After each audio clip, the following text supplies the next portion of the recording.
যদি সেলসম্যানদের পেটে খাবার না থাকে তাহলে এই ট্রেনিং করিয়ে কৌশল শিখিয়ে কোনোভাবে বিক্রয় বৃদ্ধি সম্ভব নয়।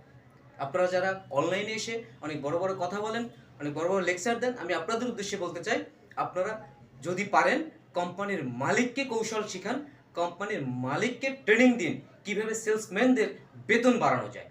সেলসম্যানদের বেতন যদি বাড়ানো হয় অটোমেটিকলি সেলস বৃদ্ধি পাবে।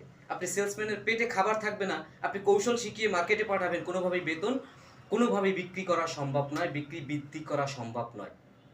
আপনি সেলসম্যানদের বেতন সঠিক সময়ে তাদের বেতন দিবেন না, আপনি তাদের সঠিক সময়ে তাদের ইনসেন্টিভ দিবেন না, সঠিক সময়ে তাদের টিএডিএ দিবেন না, আপনি তাদের দ্বারা বেতন তাদের দ্বারা বিক্রয় বৃদ্ধি কীভাবে আশা করেন?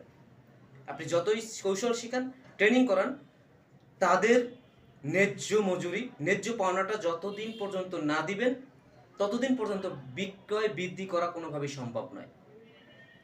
তাই আমি আপনাদের উদ্দেশ্যে বলতে চাই, যারা অনলাইনে এসে বিক্রয় বৃদ্ধি নিয়ে, সেলসম্যানদের ট্রেনিং নিয়ে, কৌশল নিয়ে অনেক বড় বড় কথা বলেন, অনেক বড় বড় লেকচার দেন, আপনারা এই লেকচারটা কোম্পানির মালিককে দেন এবং কোম্পানির ম্যানেজমেন্টকে দেন, যাতে সেলসম্যানদের বেতন বাড়াতে পারে। সেলসম্যানের বেতন বাড়ানোর জন্য যে কৌশল দরকার, যে ট্রেনিং দরকার, সেটা কোম্পানির মালিককে দিন।